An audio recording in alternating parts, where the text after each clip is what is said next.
Well, a new polling average shows Donald Trump with a very slim lead over Hillary Clinton.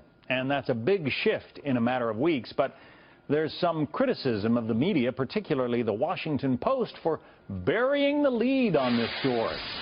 Joining us to talk about it, Alan Colmes, host of the nationally syndicated Alan Colmes Show, and Tammy Bruce, a radio talk show host and Fox News contributor. So the headline in the Washington Post is, Poll, Election 2016 shapes up as a contest of negatives.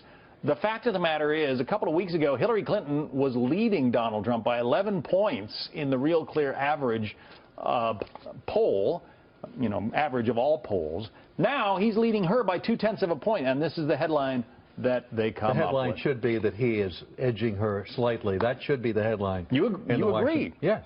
Wow. Are you shocked? I am shocked, frankly. But there's a lot of asterisks that go along with that. Okay? We'll get to those in a second. There's a lot of context to that, right? We'll get to some of your asterisks in a second. But first, to Tammy, why is the Post ignoring the fact that all of a sudden Donald Trump is leading Hillary Clinton after being, 11 points behind just a few weeks back? Yeah, Alan and I are agreeing here. It confirms to you how frightening that fact is to them. So you can look at what I tell my listeners all the time is sometimes the bigger story is what's being left out or is in what's being ignored. So that's the lead. The lead is the real story, and that you'd normally see in the headline. What's important for either campaign is for your followers to actually know the truth so that you know what you're going to have to confront. But there's also a dynamic about winning the mind, that people do tend to move toward the person who they think is winning. And if you give people the impression that you're losing, then you're going to lose some of those people. So this becomes this kind of false sense of security. But even Mrs. Clinton indicated this in an interview, I think Meet the Press, saying, polls don't matter to me. They mean nothing. Well, they meant something when she was ahead of Bernie Sanders and when she was ahead of Donald Trump.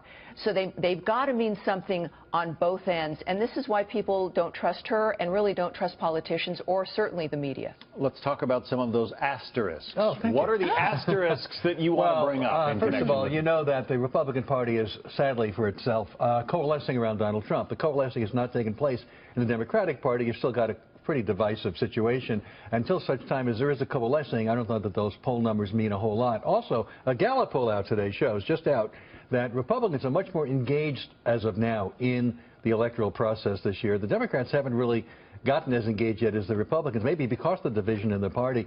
I think you probably don't have a better read on this until you have a declared candidate on each side. Well, the better read has been actually going on for a year. The enthusiasm gap for the Republicans has been double digits ahead of the Democrats. This is one of those dynamics. And for the Democrats, there's going to be no coalescing. Bernie Sanders just endorsed the opposition to Debbie Wasserman Schultz for head of the Democrat Party. That happens this summer. That means if his choice wins as this insurgent, he controls the party.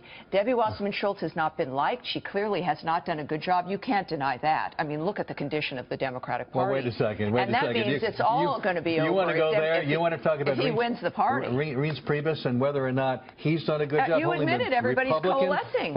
Everybody's coming together. That's their job. Look what's happening with the party. They've lost their core values. You're going for a guy who wants to raise taxes, who now is for the minimum wage, is flip-flopped and everything, who puts out a bunch of Supreme Court justices and said, I may add to the list. Alan, what do they stand for? The job of the leadership is to bring everything together. Shockingly, I am shocked that Reince Priebus managed to do that.